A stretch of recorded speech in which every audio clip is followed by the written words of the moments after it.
পরিবার প্রিয়জনদের সাথে ঈদ আনন্দ শেষে নিজ নিজ কর্মস্থলে ফিরছে বিভিন্ন পেশাজীবীর মানুষ।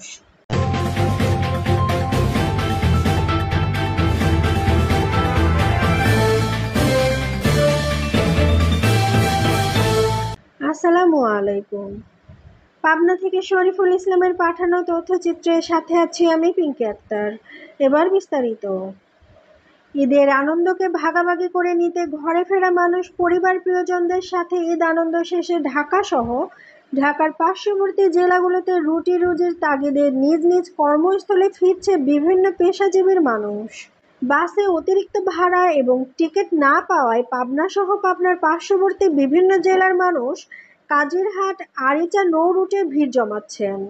কাজিরহাট আরিচা নৌ রুটের যাত্রীদের পারাপারের জন্য রয়েছে স্পিডবোট, লঞ্চ ও ফেরি। বিভিন্ন পেশাজীবীর মানুষ পরিবার প্রিয়জন নিয়ে নিজ কর্মস্থলে নিরাপদে নির্বিঘ্নে পৌঁছাতে পারে, সেজন্য কাজিরহাট নৌ পুলিশের পক্ষ থেকে নেওয়া হয়েছে বিশেষ নিরাপত্তা ব্যবস্থা।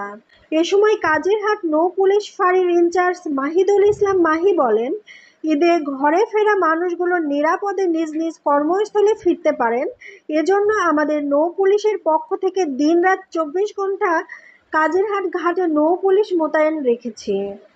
যে কোনো অপ্রীতিকর ঘটনা মোকাবেলায় আমরা সর্বদা প্রস্তুত রয়েছি। ভাই মাহি ভাই আছে, আমরা সকাল থেকেই ধারণ ক্ষমতা অনুযায়ী যাচ্ছি, প্রতিটা লঞ্চে যাত্রী দিচ্ছি। এই লঞ্চে আমাদের এই যে ফ্লাইং বার্ড 172 জন ধারণ ক্ষমতা, আমরা আনসার ভাইদের দিয়ে আমাদের লোকজন দিয়ে 172 জন দিয়ে ছেড়ে দেবো।